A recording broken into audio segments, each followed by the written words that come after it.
პოლონეთის ტერიტორია, რომელიც დღეს ცენტრალურ და აღმოსავლეთ ევროპაში მდებარეობს, ანტიკურ და ადრეულ შუა საუკუნეებში იყო მრავალი ბარბაროსული ტომის მიგრაციისა და დასახლების ადგილი.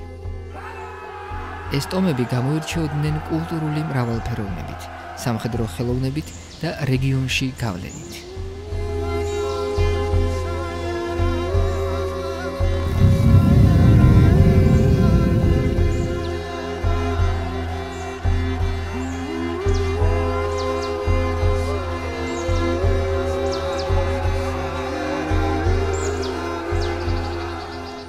ბევრად ადრე ვიდრე პოლონეთის მიწები სლავური ერის სამშობლოდ გადაიქცეოდა, აქ ბრინჯაოს ხანის ხალხები ცხოვრობდნენ. მათი სახელი დღეს ისტორიის ბურუსშია გახვეული, მაგრამ ჩვენ მათ ლუზატიური კულტურის სახელით ვიცნობთ. მდინარე ოდრის და ვისტულას ნაპირებზე ეს ხალხი სახლობდა და მათი კულტურით და ქმედებებით ქმნიდა ჰარმონიას აქაურ ბუნებასთან.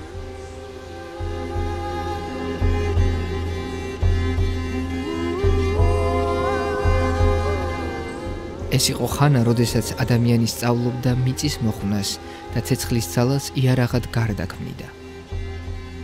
ლუზატიური ტომები ცხოვრობდნენ გორაკების ძირში გაშენებულ პატარა დასახლებებში, ხის პატარა ქოხებში, რომელთაც ტალახით ამაგრებდნენ. მათი ცხოვრება თითქოს თვითონ მიწისგან იყო გამოწრთობილი.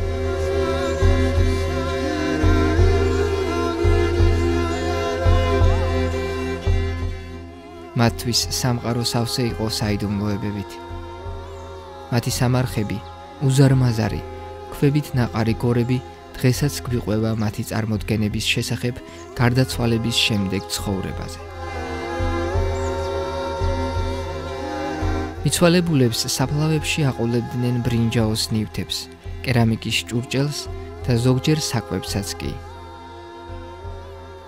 რაც მათი რწმენის ნაწილი იყო. მათი წარმოდგენით სიცოცხლე სიკვდილის შემდეგ გრძელდებოდა.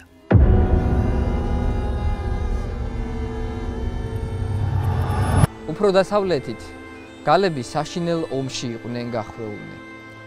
ტომები, რომლებიც ძირითადად საფრანგეთის, ბელგიისა და ნაწილობრივ გერმანიის ტერიტორიაზე სახლობდნენ, ძველი წელთა აღრიცხვით პირველ საუკუნეში რომაელებს საოცარ წინააღმდეგობას უწევდნენ. იულიუს კეისარი, რომელიც ამ პერიოდში სწორედ რომაულ ლეგიონებს ხელმძღვანელობდა, რომის ტერიტორიების გაფართოებით იყო დაკავებული და ძირითადად შერკინებებს გალებთან აწყობდა.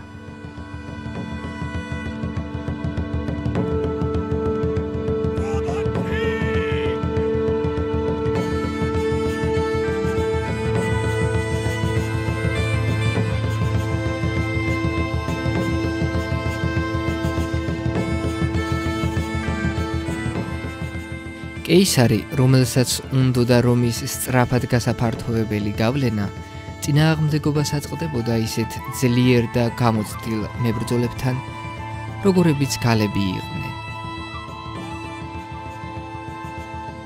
მათი ტაქტიკა, როგორც უძველესი კელტური ტომების წარმომადგენლებისთვის, ფოკუსირებული იყო ძალზედ მობილურ და გამანადგურებელ შეტევებზე.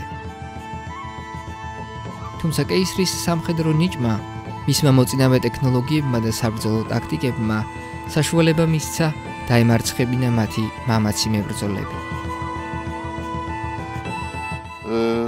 Z pewnością kampania Cezara. კეისრის ლაშქრობა დაიწყო იქედან, როცა ის გალიის ერთ-ერთი ტომის წევრის დასახმარებლად ჩავიდა იქ.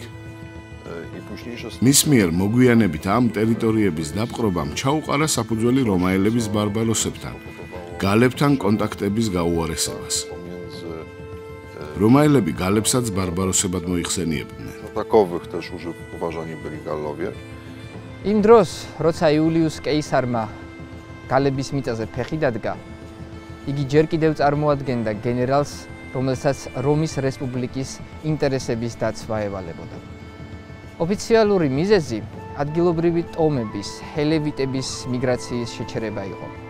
თუმცა ეს მხოლოდ დასაწყისი იყო.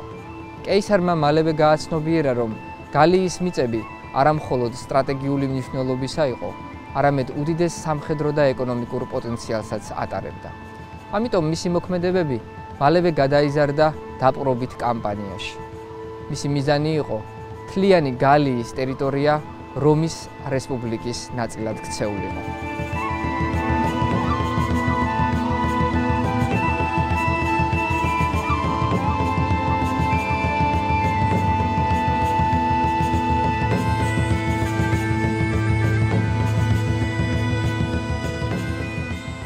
გალები, რომაელებისთვის ბარბაროსებად მიჩნეული ხალხი, განთქმულნი იყვნენ თავიანთი საომარი ტრადიციებით. მათი ძლიერი ტომები, რომლებიც ერთმანეთთან ხშირად იყო დაპირისპირებული, იძულებული გახდნენ საერთო მტრის წინააღმდეგ გაერთიანებულიყვნენ. კეისრის ლაშქრობამ, რომელიც 58-დან 50 წლამდე გაგრძელდა, ერთდროულად გაანადგურა ეს ტომობრივი თავისუფლება და რომაელებსა და გალებს შორის ხანგრძლივ მტრობას ჩაუყარა საფუძველი.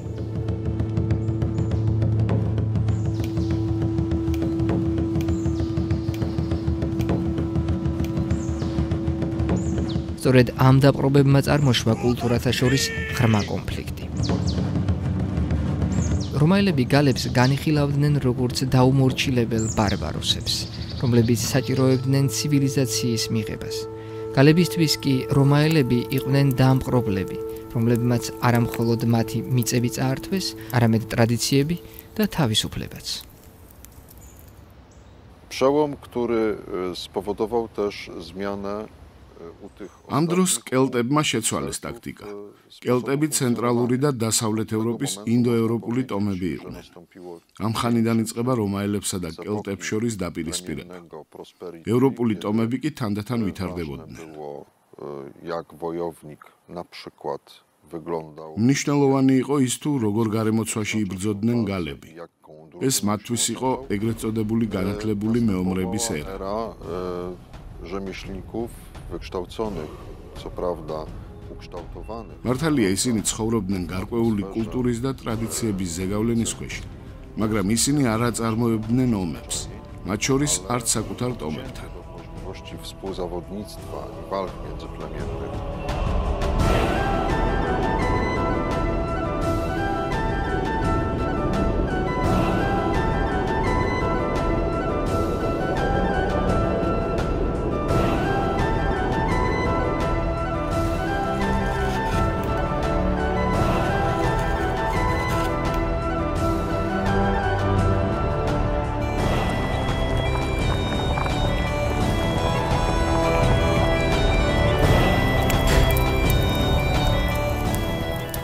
გალების ტაქტიკამ, ომის წარმოების პრინციპებმა და თავად ბრძოლის სტრატეგიებმა მნიშვნელოვანი ცვლილებები განიცადა კეისრის კამპანიის დროს.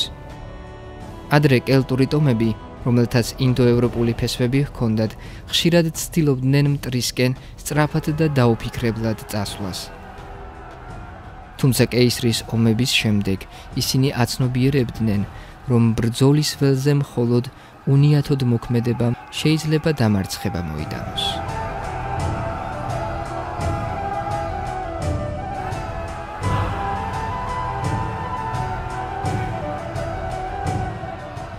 ამიტომ დაიწყეს ტაქტიკის შეცვლა და უფრო ორგანიზებული სამხედრო სტრუქტურების შექმნა.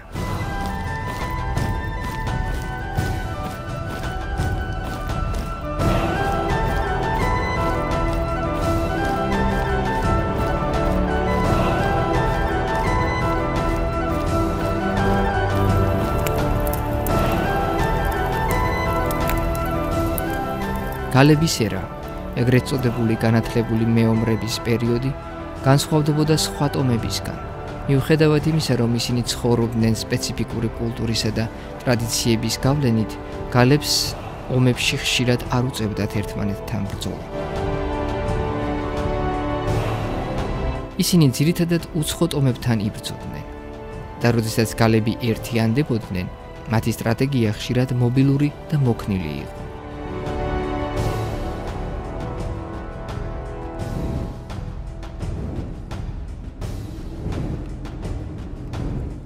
To między innymi było powodem ეს იყო ერთ-ერთი მიზეზი, რამაც გამოიწვია ვერსინგატორიქსის გალების ბელადის აჯანყება, რომელთა წინააღმდეგ საკუთარი მიწების დასაცავად.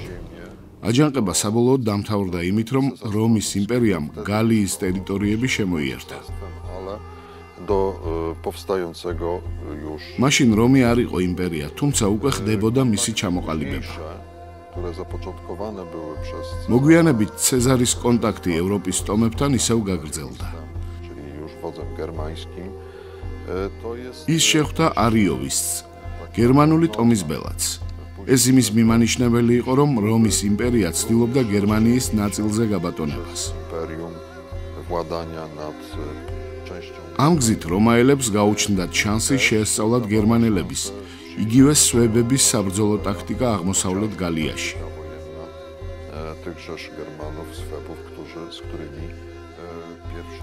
რაც შეეხება იმ საბრძოლო კამპანიას, მოქმედებებს, რასაც გალელები ატარებდნენ, ის იულიუს კეისარს აძლევდა შესაძლებლობას, რომ მოეპოვებინა ძალაუფლება და დაემყარებინა დიქტატურა. რომ არა რომაელების მიერ გალელების დაპყრობა და მათი ტერიტორიების შემოერთება, საშინაო ვითარება სულ სხვანაირი იქნებოდა. ვერსინგატორიქსის აჯანყება იყო ერთ-ერთი გადამწყვეტი მომენტი, რომელმაც დიდი გავლენა იქონია რომის რესპუბლიკის და გალების ურთიერთობაზე. მათმა გამძლეობამ და შეუპოვრობამ რომს დაანახა, რომ ისინი ასე მარტივად არ დანებდებოდნენ. თუმცა საბოლოოდ რომაელებმა მაინც დიდი უპირატესობა მოიპოვეს და გალების ტერიტორიები რომის რესპუბლიკას შემოუერთეს.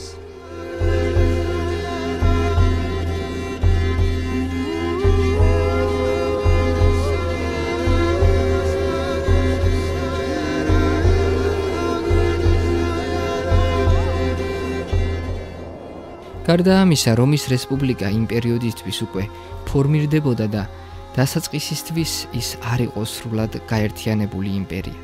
თუმცა კეისრის კამპანიებმა, მათ შორის შეხვედრებმა არიოვისთან, გერმანული ტომის ბელადთან ჩაუყარა საფუძველი იმპერიის გაფართოებას და აღმოსავლეთ გერმანიაზე გასვლას. ამ გზით რომაელებმა შეიტყვეს გერმანელების საბრძოლო ტაქტიკის შესახებ, რამაც მათ შესაძლებლობა მისცა უფრო ფართო სტრატეგიები შეემუშავებინათ.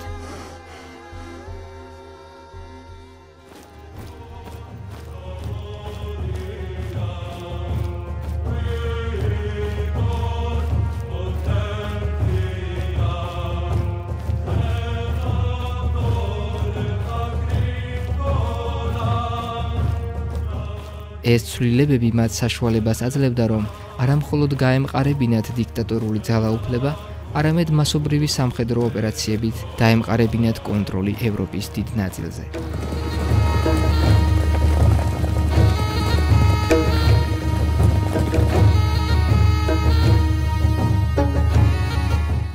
რომაელების მიერ გალების დაპყრობა და მათი ტერიტორიების შემოერთება რომში შიდა პოლიტიკური მდგომარეობა სავარაუდოდ სრულიად სხვანაირი იქნებოდა, რადგან რეგიონული კონფლიქტები და ძლიერი ტომები დიდ წინააღმდეგობას გაუწევდნენ რომის გაფართოებას.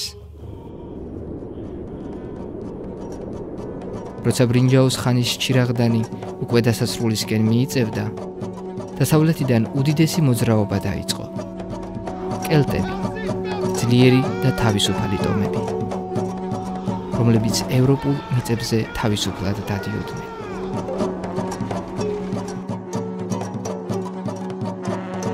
თავიანთი მოგზაურობით პოლონეთის სამხრეთ მიწებს მიადგნენ. ეს იყო ხალხი, ვინც გრძელ მდინარეებსა და ქარიან ველებს ახალ სიცოცხლეს ანიჭებდა.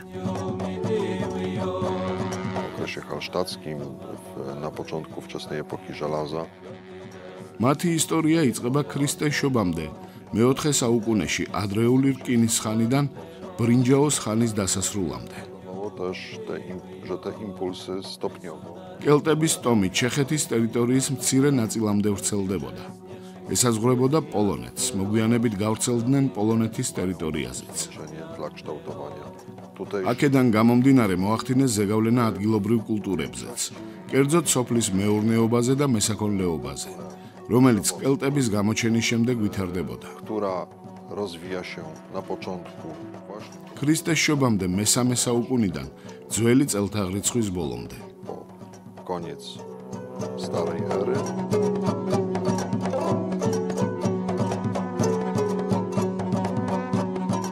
პირველად კელტების შესახებ ადგილობრივმა ლუზატიურმა ტომებმა შეიტყვეს. ეს ხალხი უცნაურად ჩაცმული და უცხოენის მომხიბვლელი მელოდიებით მოლაპარაკე იყო.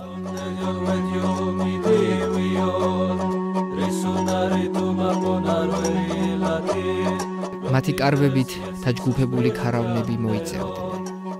თან მოჰქონდათ ახალი ნივთები, ჯადოსნური რკინის მაახვილები, უჩვეულო ორნამენტები და ბრინჯაოს ხმლით გაკაშკაშებული საომარი აღჭურვილობა.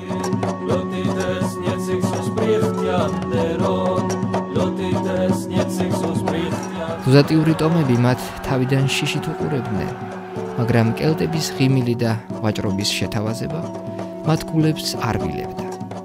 ეს ხალხი ვაჭრობას დიდ მნიშვნელობას ანიჭებდა და იცოდნენ, როგორ შეექმნათ მეგობრული ურთიერთობები.